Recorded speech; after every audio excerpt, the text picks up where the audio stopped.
It's a beautiful day in the neighborhood. Reaction Beanie Yo 252. In that neighborhood. My brothers and sisters. Once again, baby, we about to get into another one of these crazy ass true crime stories. And we going back to our homegirl channel because it done been like 9-10 videos since we last watched a video from her. And y'all know who that homegirl is. Annasolves. Going back to Anna, y'all. Check the title of the video out. The 2-week baby who was killed by drugged parents. Now, I can go so many different ways and talk about so much shit with this just by the title. You know what I'm saying? But before we get started on the video, I'll just say this first. I got 2 things to say real quick. Number 1, I don't understand why these parents, so-called parents, I don't even think they parents, they fucking murderers, give birth to a child just to murder it. You know what I'm saying? A 2-week-old baby. Instead of killing it, why do they feel like they have to kill the baby? Why do you gotta kill it? Why you just won't put it up for adoption? If you feel like, hey, I'm not financially stable, I just don't want the baby, or I can't do it, whatever. You ain't gotta have no reason like that for real. Just put the child up for adoption. You can have the child up for adoption before you even give birth. You know what I'm saying? Like, I don't understand that shit. And number 2, real quick, is also where it say killed by drugged parents. I don't give a damn if they was drugged. I don't give a damn if they was drunk as a skunk, pissy drunk. I don't give a damn if they were sober. You know what I'm saying? So there ain't no excuse at all. I don't know if they're gonna try to use that as excuse in their trial or whatever, but it's not an excuse. I agree with my brothers and sisters. We finna get into it. But before we get into it, y'all know what y'all need to do. Get whatever you might need. Get what you need. We back to Annasolves once again. Y'all got what y'all need. Y'all ready to go?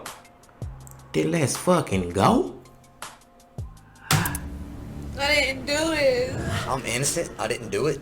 Okay. I've maintained that the whole time. Just because somebody has domestic abuse issues with their spouse doesn't mean that they would put their hands on their kids. Now, we already know that evil parents exist, but what these two did is far beyond evil. I gotta stop it real quick, y'all. I didn't know they was gonna be claiming innocence. I didn't know they gonna be acting like they ain't do it. Now, this just fucked up even worse. Then both of them acting like they ain't do it. So who the fuck did it? This gonna be crazy. They are accused of brutally killing their 15-day-old baby while high on narcotics. They claim their innocence, but evidence shows a completely different and harrowing story. Just why did they do it? And were there any red flags that might have been ignored? Let's take a look at this devastating case of the 2-week baby who was killed by parents. On Saturday morning, October 7th, 2017, at 10:38 a.m., 25-year-old Courtney Marie Bell frantically called Newton County 911 to report that her 2-week-old baby had gone missing. My 2-week-old is not in her sleeper. Her passy is on the floor. She's not in her sleeper.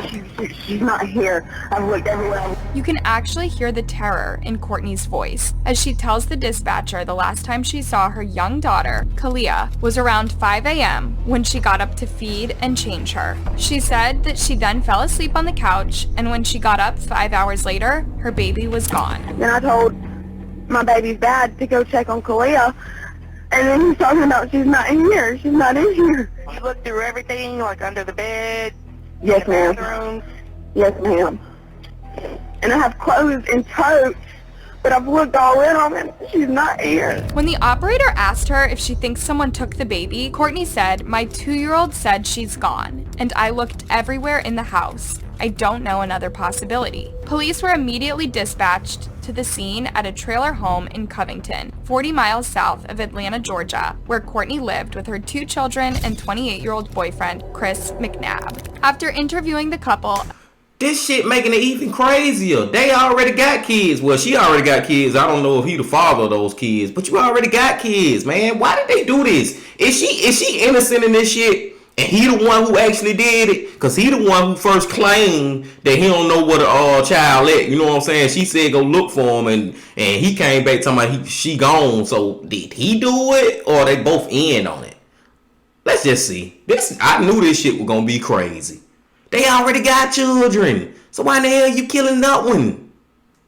a massive search was launched. By nightfall, there was still no sign of Kalia, and everyone was getting desperate, especially her dad, who appeared on TV begging for help. But I want my kid back, man. That's my child, man. I want my kid, man. Sadly, that was not going to happen, because the very next day, searchers would make a gruesome discovery. Heartbreaking end to a search for a newborn in Georgia. 15-day-old Kalia McNabb from Covington was reported missing from the Eagle Point Trailer Park Saturday morning. Her body was found yesterday afternoon inside of a duffel bag in the woods near her home. Now, her grandfather says he and his family are looking for answers. What would you tell whoever did it?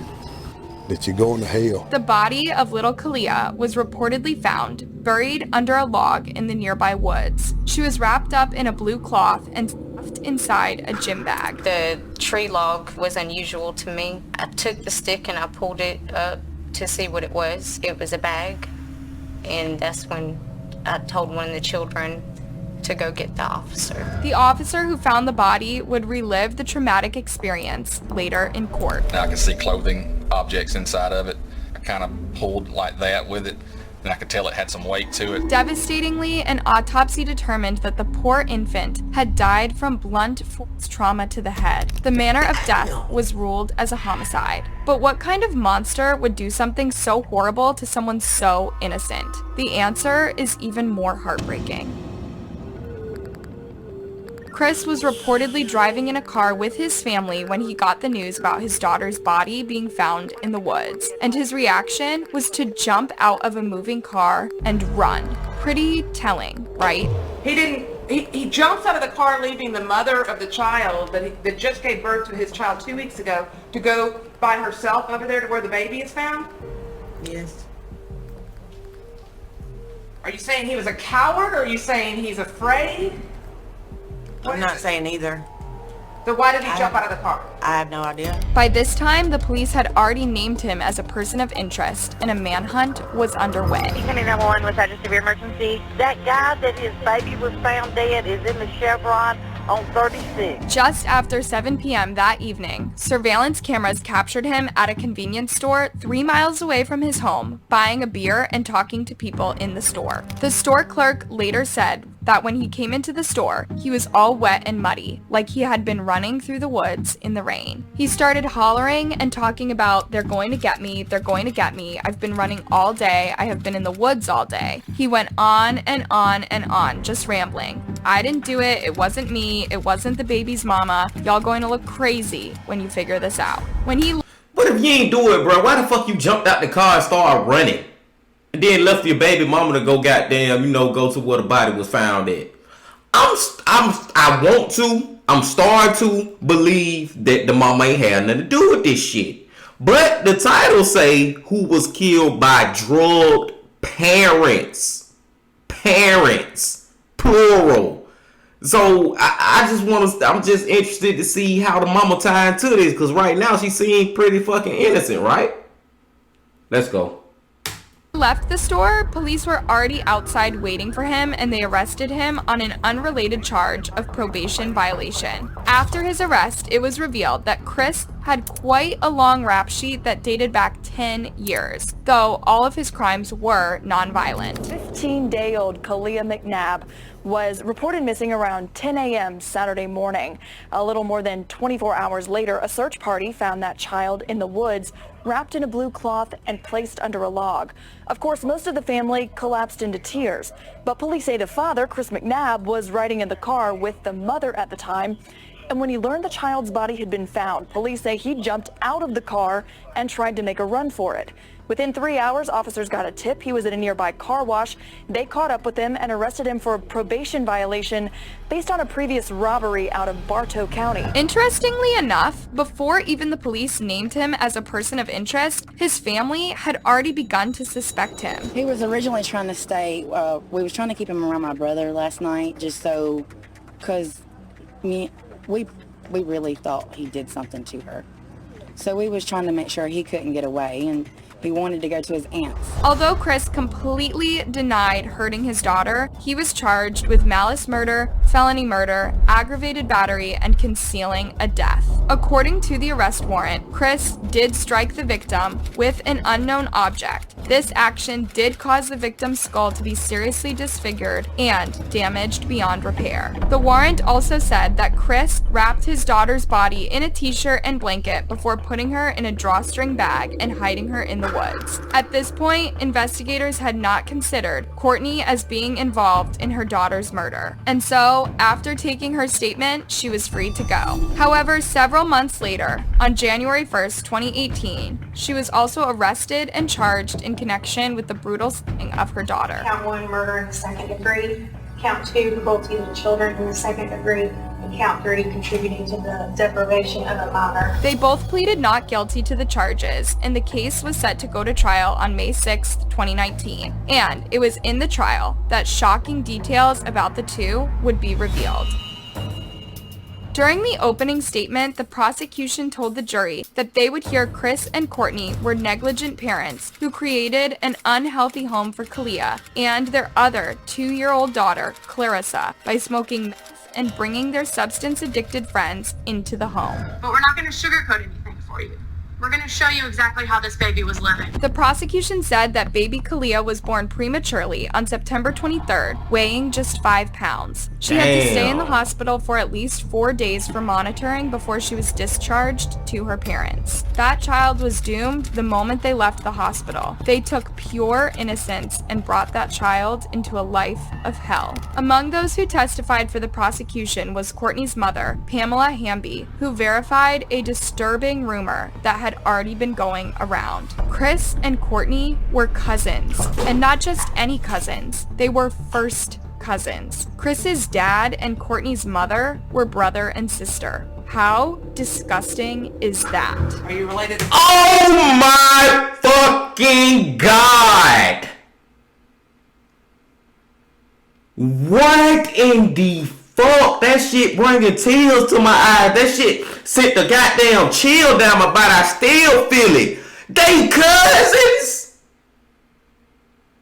Oh my God, man. I thought let me get my composure real quick, y'all. I thought it was bad when we heard, you know, how actually they were smoking meth in front of their fucking kids, letting their kids inhale that shit. You know what I'm saying? That was bad enough. But these motherfuckers was first cousins.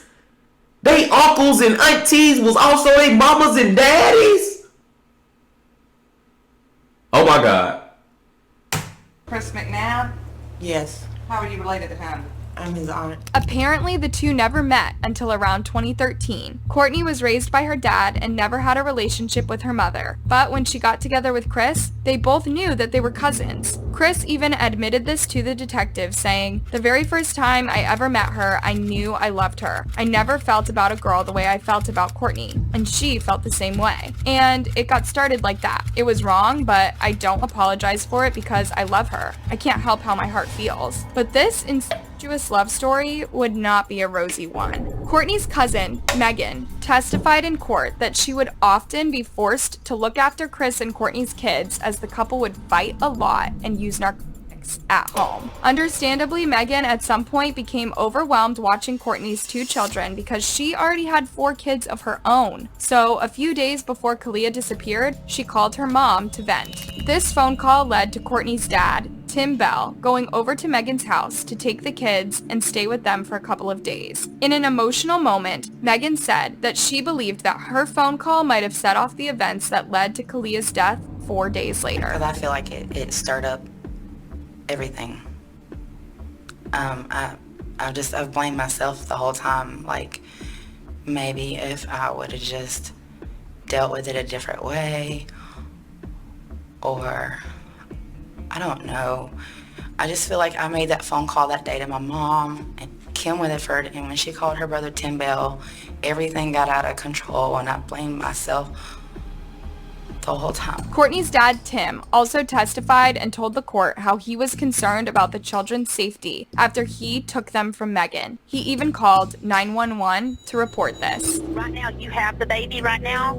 I have the 2-week-old baby sitting on my kitchen table. The way I feel about it, they abandoned them youngins yesterday. When later his daughter came for the children, he said that they had an argument and he made her clean the trailer home, which was always filthy, before returning the kids. He never imagined that his youngest grandchild would end up dead in just a few days. Tim also testified about Chris's reaction on the day Kalia went missing. He said he looked shady when he showed up from searching around the woods and indicated that he felt Chris used his children to get money. A neighbor who was called up to the couple's home the morning Kalia was discovered missing told the jury that she found Chris hysterical and screaming, "They're gonna think I did it." I told him to calm down and let's figure out what's going on. He said the baby's gone. The neighbor said that Chris left after that, and she was left with Courtney, who was hollering the child's name over and over. The prosecution also played a full police body cam video showing the initial response after the 911 call. In the footage, Courtney appeared to have a black, swollen eye, but didn't bother to explain how she got it. Her voice trembled as she told the officer she couldn't find Kalia anywhere and had no idea who might have taken her. The responding officer told the jury that Courtney exhibited a sporadic demeanor. She would be calm, collected, and then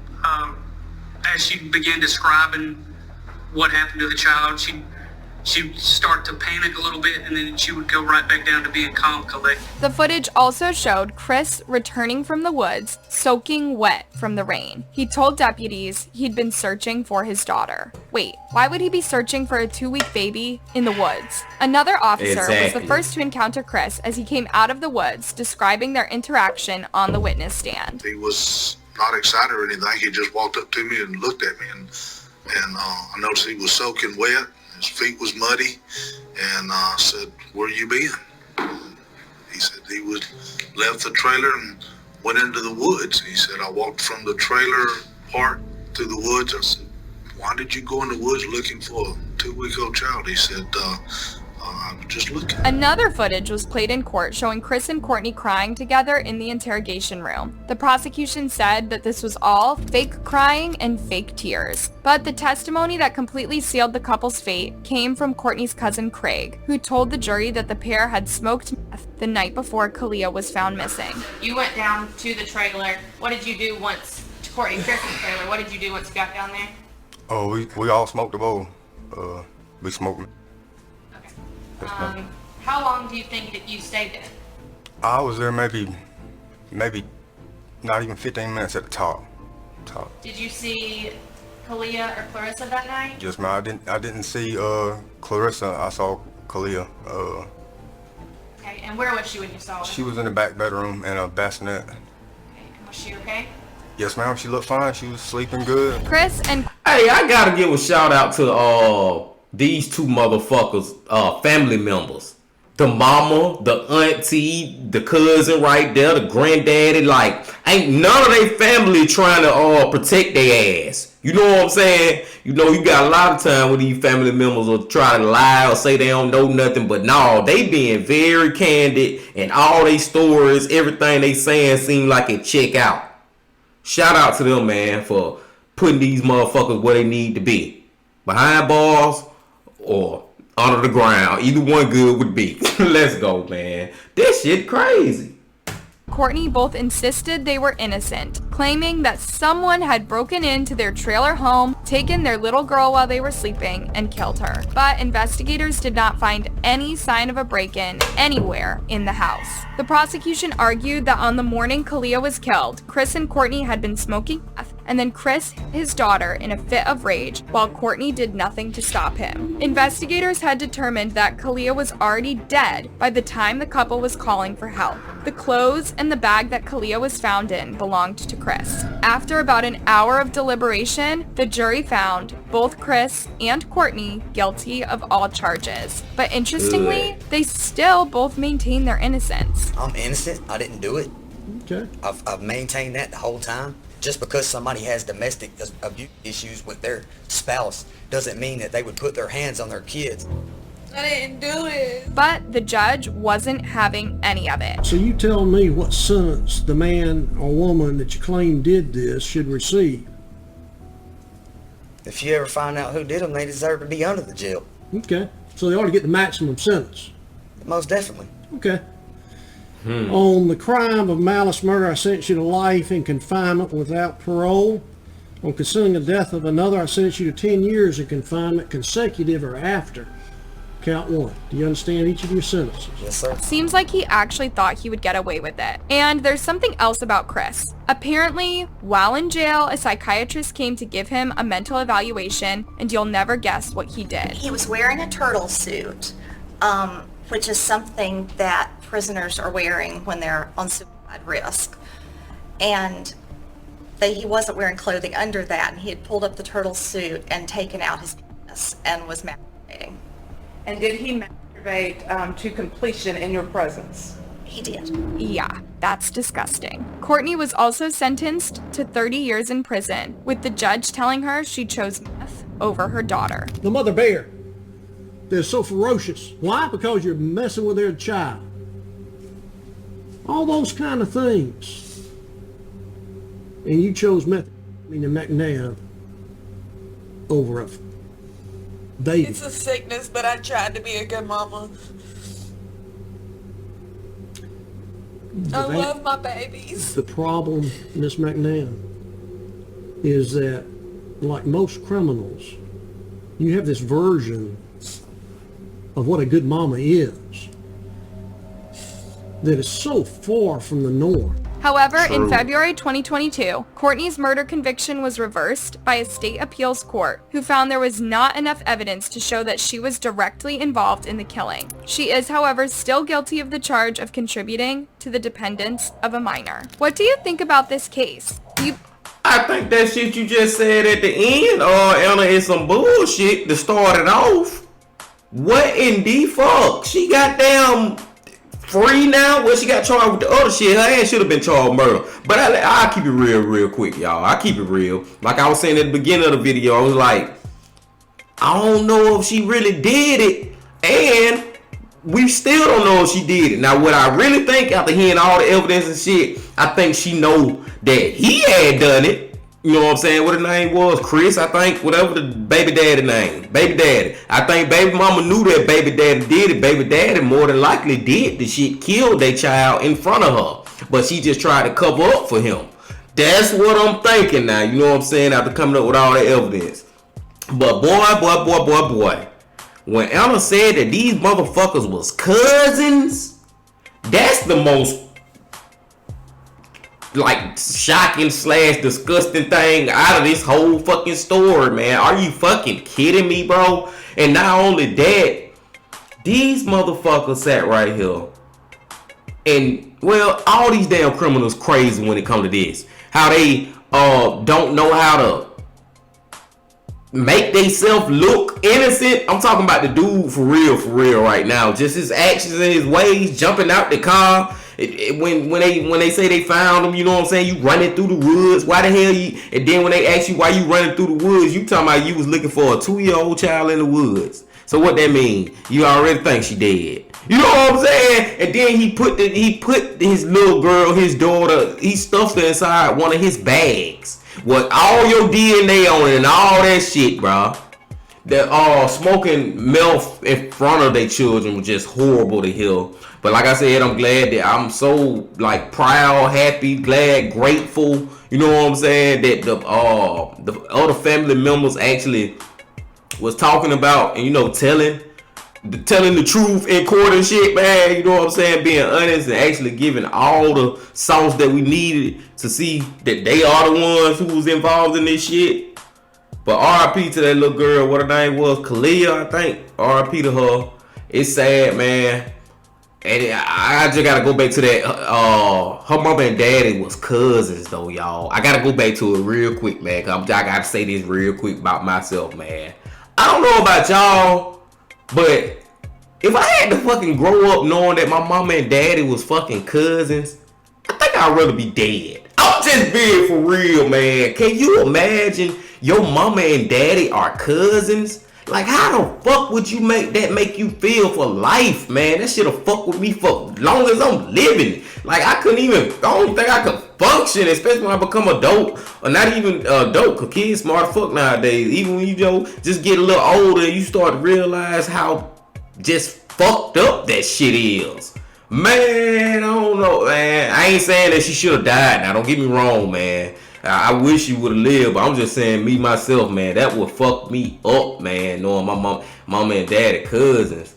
And I don't know how this shit work either, but she probably would have had some like health problems or something like that because of how the DNA, the genetics tying together. You know what I'm saying? I don't know, man. That shit just sick, y'all. These were some sick motherfucking parents. You know what I'm saying? I don't even want to really call them parents. Glad that dude got life.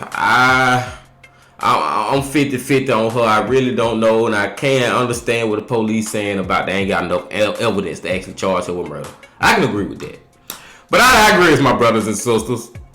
Gonna let y'all get up out of here, man. Appreciate y'all coming back once again. Before you leave, if you ain't did it yet, make sure you hit the like button. If you ain't did this yet, then make sure you subscribe. Comment if you want to. And I'll see y'all again, my friends. But until then, love, peace, and happiness. Stay safe. Don't stop. Keep going. Yeah.